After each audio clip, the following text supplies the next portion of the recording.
yang paling serius lagi, orang berjenggot itu mengurangi kecerdasan. Nah, ini teman-teman ya, orang berjenggot itu mengurangi kecerdasan. Ini penelitian dari mana ya? Karena syarat yang untuk mensupport otak supaya cerdas, ketarik oleh jenggot itu. Semakin panjang, semakin goblok. Bismillahirrahmanirrahim.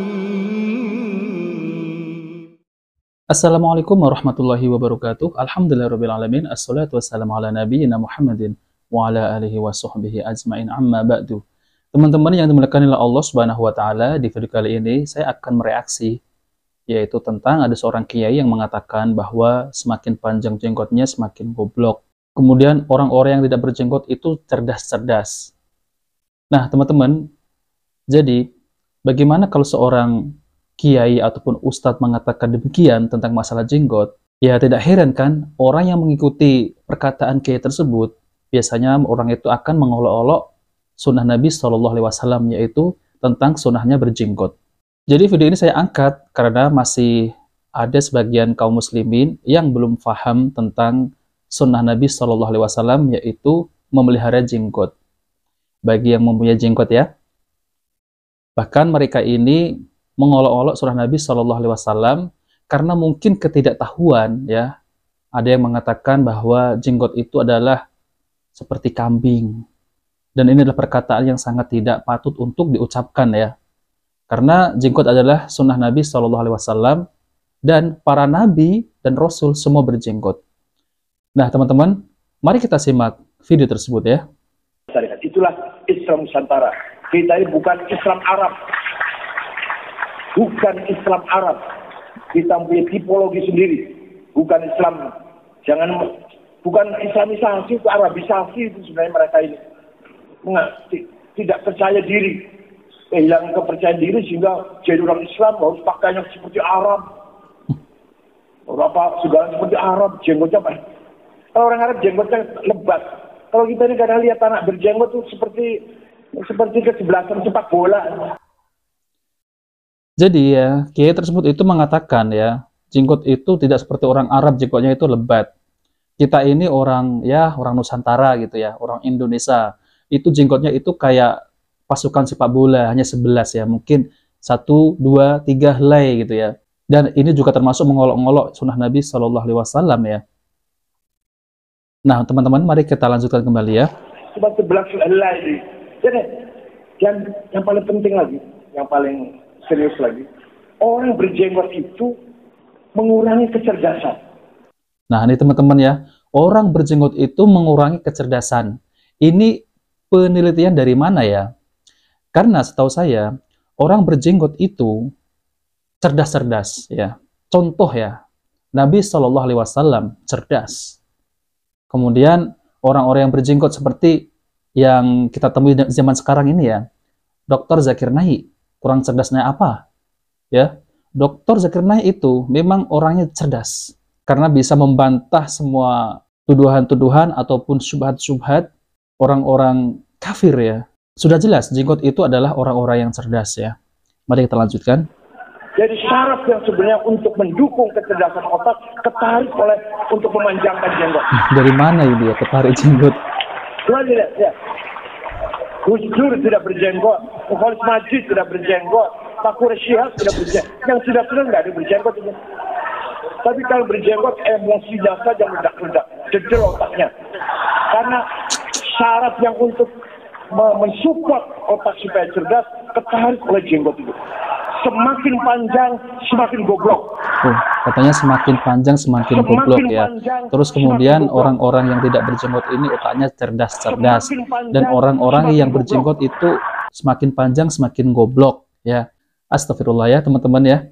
Jadi saya mengangkat video ini karena seorang tokoh ya, itu sebagai seorang panutan, orang kiai, kalau mengatakan seperti itu kan ya tidak pantas ya.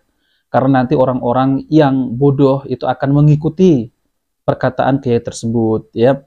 Misal, oh jenggot seperti ini ya, semakin panjang semakin goblok. Terus nanti kalau ada orang berjenggot diolok-olok ya. Apalagi sampai mengatakan kambing, jenggot kambing katanya. Subhanallah ya. Padahal mereka adalah beragama Islam. Dan Nabi SAW juga berjenggot. Lalu kenapa mereka mengolok-olok? Ya karena ini. Karena video ini ya. Jadi orang tidak paham ya tentang sunnah Nabi SAW. Kemudian mereka mendengar ada seorang tokoh yang mengatakan sedemikian. Maka orang-orang awam, orang-orang bodoh akan mengikuti perkataan orang tersebut. Na'udzubillah min dzalik ya. Jadi teman-teman, bagaimana hukum jenggot dan bagaimana bantahan tentang syubhat ini semakin panjang, semakin goblok. Yaitu jenggotnya ya, semakin panjang, semakin goblok. Dan bantahannya sangat mudah ya teman-teman ya. Jadi teman-teman, saya akan tampilkan penjelasan dari Ustadz Dr. Firanda Andirja MA Hafizahullah Ta'ala tentang terkait masalah jenggot ini. Apakah jenggot ini semakin panjang, semakin goblok? Nah teman-teman, mari kita simak videonya. Orang musyrikin semua sekarang berjenggot ikut sunnah, ya sudah alhamdulillah. Apa kemudian kalau mereka semua sudah pakai jenggot, kita buang jenggot kita? Enggak, ini fitrah. Ya Nabi yang bilang fitrah. Mau diapain lagi? Fitrah. Kecuali hadis Nabi mau kita buang, mau kita rubah, baru hukum dari fitrah tidak menjadi fitrah. Selama dikatakan fitrah tidak akan pernah berubah hukumnya, ya tidak akan berubah hukumnya. Jadi saya ulangi, sebab disyariatkan jenggot ada beberapa sebab, diantaranya dalam rangka menyelisihi, dan itu masih berlaku sampai sekarang. Yang kedua karena fitrah, Kemudian syubhat ketiga yang sempat heboh beberapa waktu yang lalu, ada seorang kiai mengatakan siapa yang punya jenggot semakin panjang maka semakin goblok ya. Dia berkata orang berjenggot itu mengurangi kecerdasan, ya.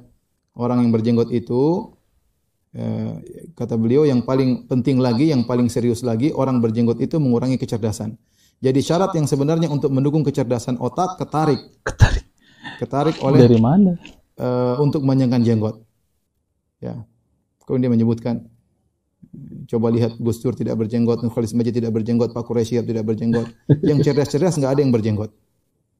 Tapi kalau berjenggot emosinya saja yang meledak-ledak, geger otaknya, karena geger otaknya katanya. Syarat atau syaraf yang untuk mensupport otak supaya cerdas ketarik ke jenggot. Semakin panjang semakin goblok. Ini perkataannya. Waliyadzubillah ya. Waliyadzubillah ya. Dan itu bantahnya sangat mudah ya. Kita bilang bahwasanya orang berjenggot sangat banyak ya. Kalau dikatakan orang berjenggot goblok, maka Nabi SAW berjenggot ya. Rasulullah jenggotnya lebat. Sampai ketika ditanya, sahabat ditanya ya, Khabbab ya, akana Nabi SAW yaqra'u fi dhuhr wal asr, apakah Rasulullah SAW baca ketika salat asar dan salat zuhur, salat sirriyah? Kata Khabbab, na'am, iya. Kul Nabi ay syai'in kuntum ta'rifun. Dari mana kalian tahu Rasulullah SAW ketika itu baca? Kata Khabbab, bittirabi lihyatihi, karena jenggotnya bergetar. Ya, Rasulullah SAW jenggotnya lebat sampai orang di belakang bisa lihat jenggot Nabi dari belakang. Berarti Rasulullah SAW jenggotnya panjang ya. Ya kalau jenggotnya panjang goblok repot ya. Nabi Harun tadi sudah kita sebutkan, ya bna umma la ta'khudh bi lihyati wala bi ra'si. Nabi Harun berkata kepada Musa, wahai Musa, jangan kau pegang, wahai saudara kandungku, wahai anak ibuku, jangan kau pegang jenggotku. Berarti Nabi Harun berjenggot. Berjenggot ya. Kemudian orang Nasara di mana-mana mereka kalau menggambar Nabi Isa berjenggot. Mereka gambar Nabi Isa mau warna kulitnya apapun, biasanya berjenggot. Apakah mereka sepakat bahwasanya Tuhan mereka goblok ya karena memiliki jenggot ya? Tentu tidak ya. Tentu tidak. Kemudian tadi setelah kita sebutkan bagaimana para ulama, Syuraih Al-Qadhi, dia mengatakan aku berangan-angan punya jenggot meskipun harus bayar 10.000 dirham. Apakah dia berangan-angan punya kegoblokan sehingga harus bayar kegoblokan tersebut dengan 10.000 dirham ya. Allah. Kemudian juga tadi disebutkan ulama Syafi'iyah tadi, berapa banyak ulama Syafi'iyah mengatakan seperti Imam Nawawi mengatakan Al-Mukhtar yang terpilih jenggot dibiarkan ya. Apakah mereka berarti telah dan sepakat tadi tidak boleh menggundul jenggot? Apakah mereka sepakat untuk memelihara kegoblokan ya? Ya. Kemudian juga banyak ulama-ulama di Nusantara juga yang berjenggot. Demikian juga banyak tokoh-tokoh non-muslim yang cerdas-cerdas yang juga berjenggot ya. Yang membacakan nama-nama orang barat banyak sekali ya. Ya, sekali yang berjenggot ya. Yang mereka juga berjenggot ya. Taib.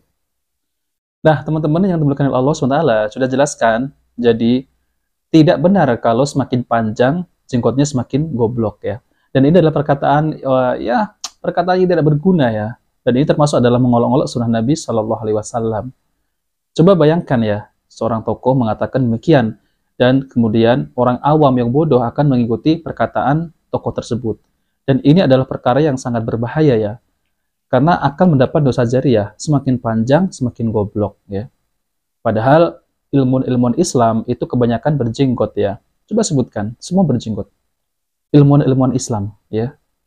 Kemudian apalagi para nabi dan rasul semua berjenggot.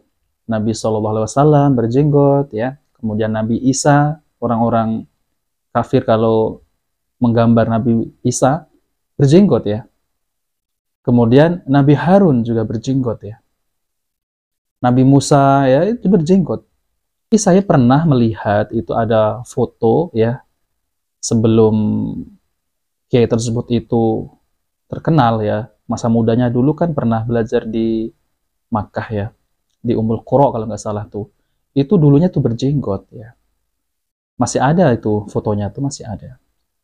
Namun entah kenapa sekarang malah jengkotnya dicukur juga nggak tahu ya.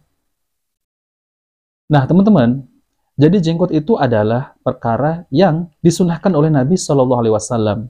Jadi kita itu untuk menyelisihi orang-orang kafir, orang Majusi, ya, orang Nasoro. Terdapat hadis yang sahih dari Nabi Shallallahu Alaihi Wasallam yang dikeluarkan oleh Imam Al Bukhari dan Muslim di dalam kitab Sahih keduanya. Dari hadis Ibnu Umar radhiyallahu anhuma, dia berkata, Rasulullah Shallallahu Alaihi Wasallam bersabda, yang artinya, selisilah orang-orang musyrik, potonglah kumis hingga habis, dan sempurnakan jenggot, biarkan tumbuh lebat. Di dalam Sahih Muslim dari Abu Hurairah radhiyallahu anhu, dia berkata, Rasulullah Shallallahu Alaihi Wasallam bersabda, yang artinya, potonglah kumis dan biarkanlah jenggot memanjang. Selisilah orang-orang Majusi, ya. Jelas hadisnya kan? Hadis ini sahih, yaitu Sahih Muslim, kitab At-Taharah, halaman 260. Kemudian dalam Imam An-Nasai di dalam sunannya mengeluarkan hadis dengan sanad yang sahih, ya, yaitu dari Zaid bin Arqam radhiyallahu anhu, dia berkata, Rasulullah Shallallahu Alaihi Wasallam bersabda, yang artinya barang siapa yang tidak pernah mengambil dari kumisnya, yaitu memotongnya maksudnya ya, maka dia bukan termasuk dari golongan kami. Jadi kalau memanjangkan kumis, kemudian mencukur jenggot, maka itu bukan dari golongan Nabi Shallallahu Alaihi Wasallam ya. Hadis ini jelas ya. Seharusnya kumisnya itu dicukur ataupun dirapikan ya, biar kemas, kemudian jenggotnya dipelihara. Nah itu termasuk adalah golongan Nabi Shallallahu Alaihi Wasallam, yaitu mengikuti sunnah Nabi Shallallahu Alaihi Wasallam. Demikian pula menggunting atau memotong kumis wajib hukumnya, akan tetapi memotong habis adalah lebih afdol ya, lebih baik, lebih utama. Sedangkan memperbanyak atau membiarkan begitu saja maka tidak boleh hukumnya, karena bertentangan dengan sabda Nabi Shallallahu Alaihi Wasallam, yaitu tadi kan suruh memotong kumis ya dalam hadis tersebut, yaitu potonglah kumis sampai habis, potonglah kumis. Barang siapa yang tidak mengambil dari kumisnya, yaitu memotongnya, maka dia bukan termasuk dari golongan kami. Ini sangat tegas sekali dari Nabi Shallallahu Alaihi Wasallam ya. Jadi bukan main-main loh ini. Ya, jangan sampai kita itu membiarkan kumis itu sampai tebal menutupi mulut kita ya. Karena itu orang-orang Majusi ya. Jadi kita menyelisih orang-orang Majusi. Orang Majusi itu kumisnya tuh tebal, terus jenggotnya dikerok ya, dicukur gitu ya, sampai licin gitu.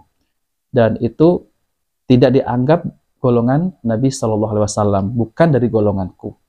Nah, teman-teman yang dimuliakan oleh Allah SWT, jika video ini bermanfaat, jangan lupa like dan subscribe di channel Cahaya Hidayah. Wabillahi taufiq wal hidayah. Wassalamualaikum warahmatullahi wabarakatuh.